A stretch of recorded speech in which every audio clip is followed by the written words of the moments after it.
bertanya, Pak. Cukup, Pak. Oh iya, silakan. Yang ini ada bertanya. Agak keras. Kenapa nama-namanya tuh beda-beda gitu, Pak? Dari tahun ke tahun tuh diganti namanya tuh beda-beda. Kenapa sih, Pak? Ya, ada yang bisa bantu jawab? Tidak dari tahun ke tahun ya, nggak setiap tahun ganti. Oh iya, maksudnya setiap pergantian, maksudnya setiap diganti tuh kenapa namanya tuh beda-beda? Apa karena isinya beda jadi namanya juga beda gitu? Oke. Ada teman yang akan beri tanggapan dulu? Ya, kita dari berapa tadi? Dari tahun 57 ya. Dari tahun 57 kemudian sampai sekarang sudah beberapa kali mengalami perubahan di nomenklatur nama mata pelajaran ya. Ada civics, kemudian kewargaan negara, pendidikan kewargaan negara, PMP gitu ya, PPKN, kewarganegaraan, kemudian PKN lagi, dan terakhir ke PPKN ya. Mengapa kok mengalami perubahan ya, nomenklaturnya kok ganti-ganti? Mungkin beda dengan misalkan mata pelajaran apa ini, fisika ya, fisika dari dulu ya fisika misalkan gitu, atau matematika juga ternyata mengalami perubahan. Sekarang kita kenal matematika, dulu nama mata pelajarannya apa, aljabar gitu ya. Nah, tentu perubahan-perubahan itu sangat dipengaruhi oleh pertama perkembangan ilmu pengetahuan dan teknologi ya. Itu yang pertama secara akademik, karena ilmu pengetahuan dan teknologinya berkembang. Kemudian yang kedua, yang pertama tadi ilmu pengetahuan dan teknologi berkembang, yang kemudian mempengaruhi muatan materi tadi, muatan materi dari setiap mata pelajaran itu sesuai dengan kebutuhan.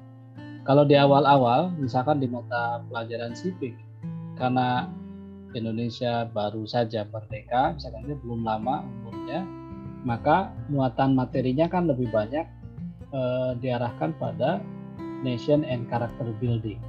Jadi membangun bangsa dan membangun karakter dari setiap warga negara. Makanya isinya adalah tentang Undang-Undang Dasar, ketetapan MPR, kemudian Pancasila, dan pidato-pidato politik dari presiden. Isinya di buku itu gitu ya. Karena pidato-pidato politik presiden ya, Insinyur Soekarno itu kan bisa membangkitkan semangat kita sebagai warga bangsa gitu ya. Nah, kesini kebutuhan materi itu juga berubah ya. Kebutuhan materinya berubah. Ketika pemerintahan Orde Baru misalkan, materinya kan tentang Pancasila, butir-butir Pancasila, karena orientasinya adalah agar setiap warga negara menjadi warga negara Pancasilais yang mampu melaksanakan setiap butir dari Pancasila. Kemudian berubah lagi, karena orientasinya sesuai dengan fungsi dan tujuan pendidikan nasional. Bagaimana membentuk warga negara yang demokratis dan bertanggung jawab.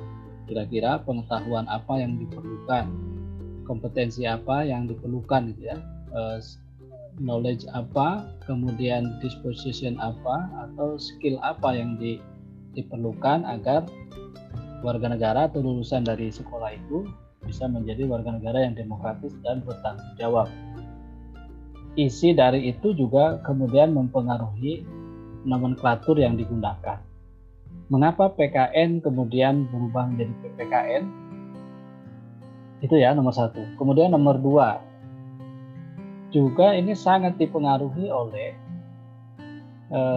hasil dari evaluasi terhadap kurikulum. Ya, satu contoh saja, dari PKN kok kita kembali lagi ke PPKN. Ya, Karena berdasarkan evaluasi, materi-materi PKN itu ternyata kering dengan materi-materi moral Pancasila. Bahkan kajian tentang Pancasila itu hanya satu bab saja, ya, atau satu bagian saja di mata pelajaran PKN dulu yang kurikulum 2006 atau KTSP. Nah, makanya setelah berjalan beberapa tahun, di 2013 dirasa Pancasila ini perlu dimunculkan kembali, perlu dipertegas kembali sebagai inti dari PKN. Ya, makanya muncullah usulan agar Pancasilanya muncul lagi di sebagai nama mata pelajaran. Jadilah PPKN. Itu hasil evaluasi, ya, hasil evaluasi akademik terhadap kurikulum yang merasakan bahwa mata pelajaran PKN itu justru kering dengan nilai-nilai Pancasila. Nah, yang ketiga, kalau tadi Irma menyebut kok setiap tahun atau setiap waktu berubah, di antara mata pelajaran yang sangat rentan dengan kepentingan dari tanda petik penguasa, yaitu mata pelajaran PKN, gitu ya. Jadi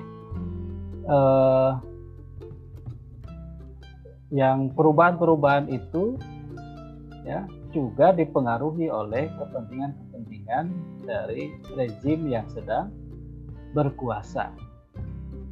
Ya, akademisi kan selalu berhadapan itu dengan rezim yang sedang berkuasa.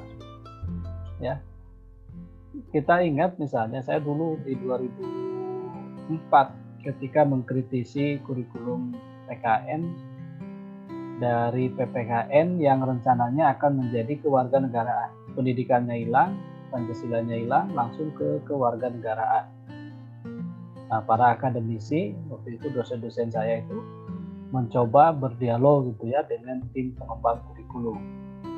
Tetapi tim pengembang kurikulum juga tidak bisa apa-apa karena ini sudah menjadi perintah, gitu ya, diminta oleh rezim yang sedang berkuasa untuk menyusun kurikulum itu namanya menjadi kewarganegaraan. Nah, 2013 juga demikian. Gitu ya. Ketika kita kembali lagi ke PPKN dan dengan pengertian yang seperti tadi, ya, definisi PKN yang seperti tadi, PKN dimaksudkan untuk membentuk warga negara yang memiliki rasa kebangsaan dan cinta tanah air dalam konteks nilai dan moral Pancasila sampai ke komitmen NKRI. Itu kan sangat dipengaruhi oleh waktu itu sedang rame-ramenya MPR mensosialisasikan 4 pilar kebangsaan. Ya, 4 pilar kebangsaan itu kan itu, ya. 1 Pancasila, 2 Undang-Undang Dasar, 3 NKRI, dan 4 Bhinneka Tunggal Ika. Nah, itu dititipkan tuh. Gimana caranya? Akhirnya masuk di mata pelajaran.